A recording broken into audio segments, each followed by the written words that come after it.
Former Speaker and presidential candidate Newt Gingrich took a tour of Jack Roeser's company today, OTTO Engineering in Carpentersville.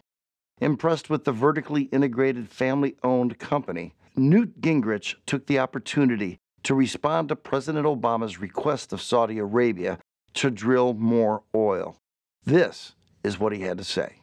Well, let me just, first of all, we're delighted to be here at OTTO Industries. Jack has been a great civic leader and a real advocate for free enterprise and a real advocate for the taxpayer. So he has a reputation and a career that goes back many, many years. And this is a great company, as you'll see. This is a very good example of innovation at work and why having entrepreneurs and having innovators really matters. And of course, as you watch the innovation here, he's just showing us that there were some 800 parts in the space shuttle that came from this company. So it's fascinating how many different impacts it has. Plus it creates jobs here in Illinois. And I was thinking about this, the whole theme of innovation is at the heart of the argument we're having over energy policy, because it was innovative breakthroughs in new drilling technology which made possible the extraordinary increase in natural gas, which we've now had and which has driven the price of natural gas down by substantially increasing production.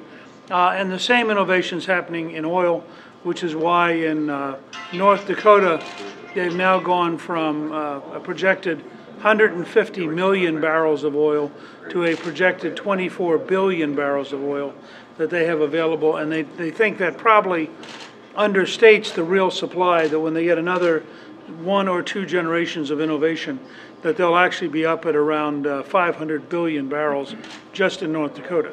So things are changing dramatically. You know, the president attacked my policies a few minutes ago, and I just want to respond directly to the president while we have an opportunity like this, because I find it fascinating on a couple grounds.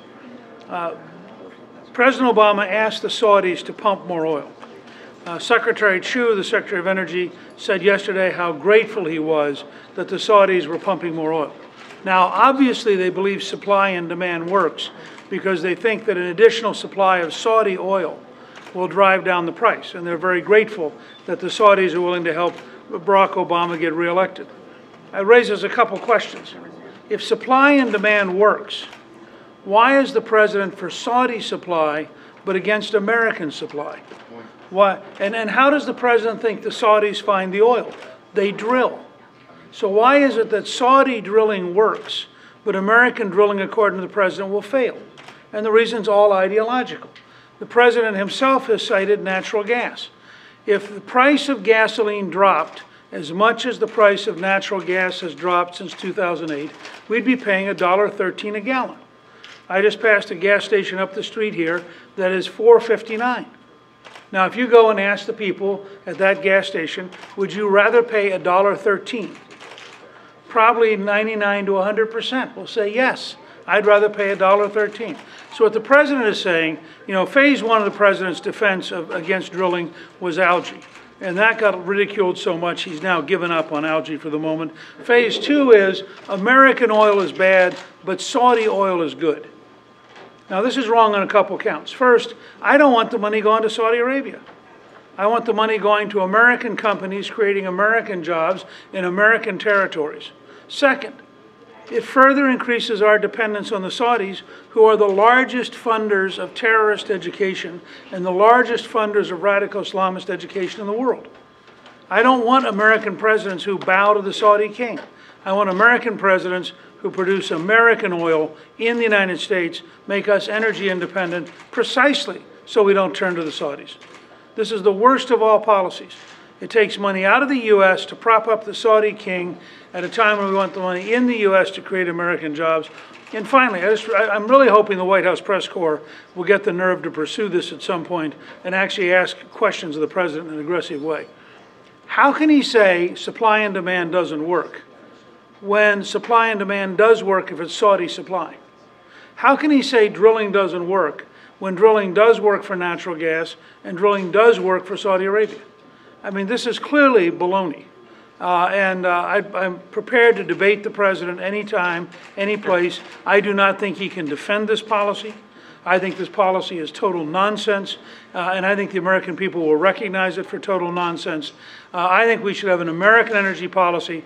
We should open up offshore. We should open up federal land. We should take the royalty money, set it to one side, and use it to pay off the national debt. We should balance the budget over here and have a debt reduction fund over here and not put a penny of the oil royalties into balancing the budget, but instead put it into paying off the national debt.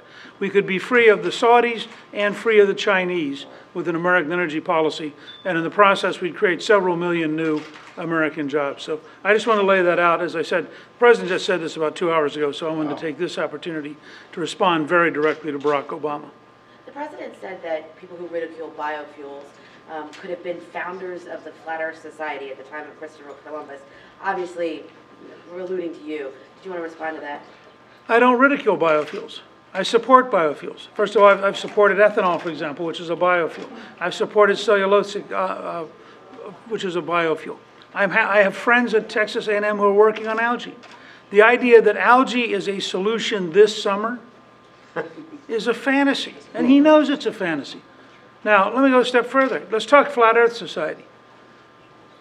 New, innovative tech, exactly Jack's whole life career, innovation.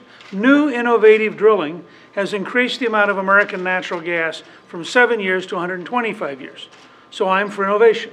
New, innovative technology with natural gas has driven down the price, so it would be the equivalent of a decline to $1.13 in oil. So I'm for innovation.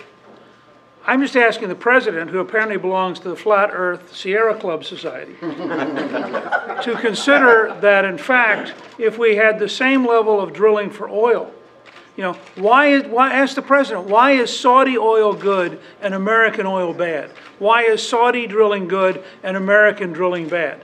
This is utter intellectual nonsense.